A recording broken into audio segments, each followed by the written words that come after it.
Halo teman-teman, salam sehat selalu untuk kita semua. Salam sejahtera, semoga teman-teman semua dengan keluarga yang ada di rumah atau dimanapun Anda berada dalam keadaan baik.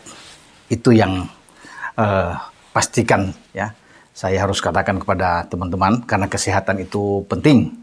Dan tetap semangat dengan saya Bung Ropan. Kalau Anda bisa melihat di belakang saya ini, pasti ada Sintayong bersama dengan pasukan mudanya dan masih berada di Spanyol dalam persiapan. Mungkin ada satu pertandingan lagi atau mungkin paling banyak dua, karena tanggal 24 itu tim U20 di bawah Sintayong dan semua kepelatihan yang ikut bersamanya sudah harus bersiap-siap mengemas koper dan kembali ke tanah air, ke Indonesia setelah ya hampir 2 bulan berada di Eropa ya, dari Turki kemudian menuju ke Spanyol. Mestinya itu akan pulang pada awal Desember, jadi pas akan 2 bulan, tapi ini nggak sampai 2 bulan ya, ini 1,5 bulan aja, sehingga dipercepat masa kepulangan dari Sintayong. Sintayong ingin buru-buru, cepat pulang, kenapa? Karena dia beralasan, ya setelah menyelesaikan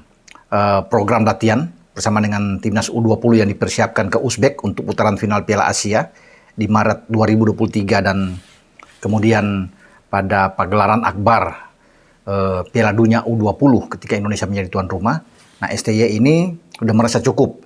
Dia harus cepat balik dan menuju ke Bali untuk mempersiapkan TC di sana bagi tim senior, jadi tim nasional kita. Ya, sekarang sudah di level senior yang akan bertanding atau bertarung di Piala AFF. Karena Piala AFF itu akan dimulai pada 20 Desember yang akan datang sampai pada tanggal 16 Januari 2023. Nah, Indonesia kita sudah tahu, teman-teman pasti sudah tahu semua. Saya sudah juga bicarakan di awal, di sebelum-sebelumnya dalam konten saya, berada di grup A ya, bersama dengan juara bertahan Piala AFF 2020 Thailand. Thailand ini yang mengalahkan tim asuhan STY yang datang dengan pasukan mudanya, Arhan Pratama, Asnawi, Egy, Witan, yang bagus-bagus kan saat itu, dan kita kalah di final ya, yang berlangsung di Singapura dengan 4 gol di pertandingan pertama dan bermain imbang 2-2 di pertandingan kedua ya.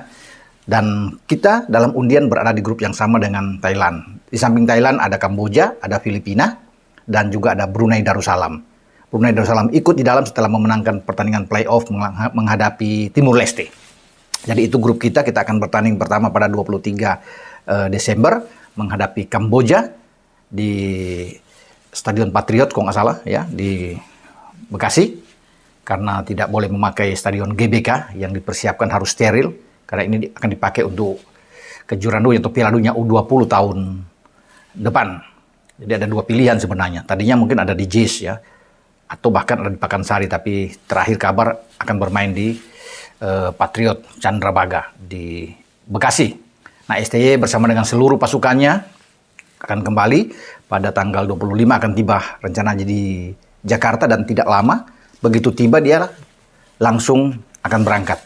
Mungkin ada istirahat jeda 1 hari, ya istirahat mungkin 2 hari, tapi STY sudah harus menuju ke Bali karena memang STY menginginkan ini TC berlangsung di Bali. Pilihan itu tadinya ada 2. Dari PSSI sudah mengatakan kalau nggak di Jakarta itu di Bali, tapi akhirnya kesepakatan bersama bahwa itu harus ada di Bali. Nah, Direktur Teknik konon kabarnya Pak Indra Safri sudah mengatakan sudah punya list daftar pemain yang sudah di-store. Bahkan kemarin tanggal 20 itu adalah batas untuk menyetor nama-nama pemain ke AFF. Itu sudah ada katanya, sudah 65 pemain yang ada di list, sudah didaftarkan dan belum diumumkan memang. Kalau soal pendaftaran pasti sesuai dengan jadwal. Tapi untuk mengumumkan siapa-siapa nama ke-65 pemain ini kan belum. Konon dalam waktu dekat ini, mungkin hari ini, besok akan cepat dirilis ya nama-nama pemain tersebut. Nah, dari informasi yang saya dapat dari orang-orang dekat di PSSI, ketika saya coba untuk menghubungi, menanyakan tentang kebenaran 65 nama ini, ya akan di-store, kemudian akan dikerucutkan, jadi masih bisa berubah menjadi 23 nama terakhir di 1 kali 24 jam kalau nggak salah, atau sehari sebelum pertandingan kita. Jadi tanggal 22 itu kita masih bisa merubah daftar pemain itu yang ada ya di dalam sistem 23 pemain nantinya sebelum kita bertanding melawan Kamboja. Tapi sekarang yang diminta AFF adalah menyetor dulu nama-nama 65 pemain ini. Karena AFF sebenarnya itu memberi kelonggaran sampai 70 nama pemain, tapi hanya 65. Dari tim U20 yang sekarang ditangani oleh STY yang ada di Spanyol, itu konon separuhnya tuh ikut nama-namanya. Bahkan kalau ada bisa 20 nama yang masuk di dalam list ini. Jadi sebagian besar untuk ikut dalam, sayang ya, bahwa Ivar Jenner tidak bisa masuk di dalam karena belum statusnya kewarganegaraan, kan belum dinaturalisasikan, belum diambil sumpah. Ya, ada Justin Hubner dan kemarin ada 2 seperti yang saya bahas sebelumnya. Ya, Rafael William Struijk yang ada dengan Zico ya, sore ini. Kalau mereka sudah ada ya, pasti mereka akan dimasukkan sekalian di daftar nama, tapi mereka belum bisa ya. Ya, mereka hanya dipersiapkan untuk di Uzbek dan juga di Piala Dunia U20 tahun depan. Jadi ada 65 pemain. Jadi kalau ada 20 sampai pemain itu luar biasa dari U20. Sisanya memang diambil. Di saat kompetisi kita belum berputar, belum ada, tapi nama-nama sudah ada. Sebagian besar juga tidak akan keluar dari nama-nama yang dipanggil STY ketika menghadapi Curaçao dalam laga FIFA Matchday pada bulan September yang lalu ya. 24 dan 27 September. 2 pertandingan yang dimainkan di Gelora Bandung Lautan Api di Bandung di hari pertama, dan keduanya bermain di Pakansari, Kabupaten Bogor. Dan dua-duanya kita memenangkan pertandingan. Nah, list pemain saat itu, mungkin ada 23-24 pemain, kalau nggak salah di situ, itu masuk semua juga di dalam. Ya. Jadi banyak pemain-pemain yang memang ditulis oleh STY tentunya, berkolaborasi dengan direktur teknik ini untuk mengirim saja nama-nama itu. Toh terakhirnya nanti akan diputuskan oleh STY. Makanya penentuan itu ada di Bali. Ya, ketika ada di Bali, mungkin 28 sudah mulai, atau di awal Desember, itu yang ada, tapi saya pikir 28 ya, karena STY kan itu langsung berangkat dengan asisten-asisten pelatihnya untuk bersiap di sana. Nah, semua pemain akan ada di sana untuk segera latihan, termasuk Mark Klok tentunya, ya, yang akan ikut, akan dipanggil. Pemain-pemain yang akan di luar akan dipanggil semua. Asnawi, Mangku Alam, di Ansan Greenes pasti akan dipanggil. Bahkan Pratama Arhan mungkin sudah ada di Indonesia, karena kan terakhir itu bagaimana Tokyo Verde sudah mengatakan bahwa dia sudah berangkat ke Indonesia untuk bersiap ikut di pemusatan latihan Piala AFF ini.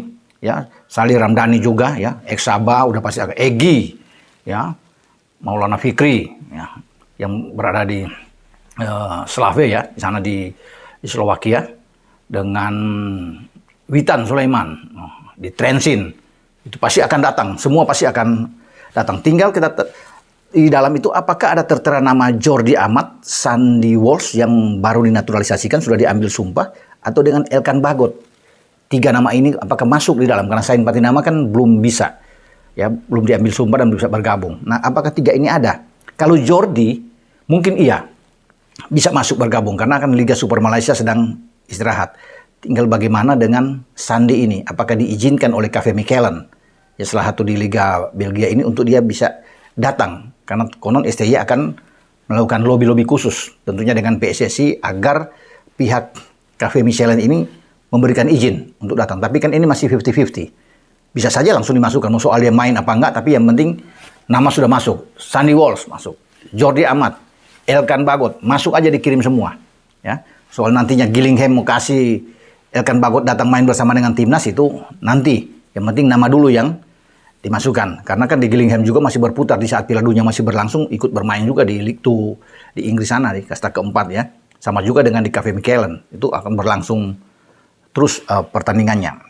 Kita tinggal akan tunggu nantinya siapa-siapa yang pasti untuk terpilih di 23 nama terakhir. Tapi semua yang bertanding melawan Curaçao itu namanya masuk. Bahkan ya teman saya yang ada di PSSI juga mengatakan sebagian besar itu, mungkin 90% bahkan atau semua di U20 itu ditulis nama-namanya untuk bisa masuk ya di gerbong STY dalam pemusatan latihan. Jadi kita akan lihat sampai sejauh mana nantinya persiapan tim nasional kita untuk menghadapi Piala AFF ya, karena dengan target saya pikir ini harus juara ya. Dan itu juga diaminkan oleh STY, tidak lagi kita menjadi pelengkap di sana untuk runner up saja. Karena juara ini paling penting yang dibidik oleh STY, karena bagaimanapun STY kan ingin mendapatkan trofi juga. Ya, jadi masa kepelatihan dia bersama dengan tim nasional Indonesia yang dipegang di 3 level, di U20, U23 dan di tim nasional senior. Ya, kita berharap semua TC untuk tim nasional senior ini berjalan dengan baik di Bali, dan kemudian STY mendapatkan pemain-pemain yang dia inginkan untuk bermain di skuad terbaik sesuai dengan apa yang diharapkan oleh semua pihak ya. Oke, sampai di sini pembicaraan saya. Info terakhir, kabar sambil kita menunggu rilis yang sebenarnya ke 65 pemain tersebut yang akan diungkapkan ya oleh Direktur Teknik dan mungkin oleh STY ya yang tahu siapa-siapa nama-nama tersebut. Dengan Bung Ropan, ciao.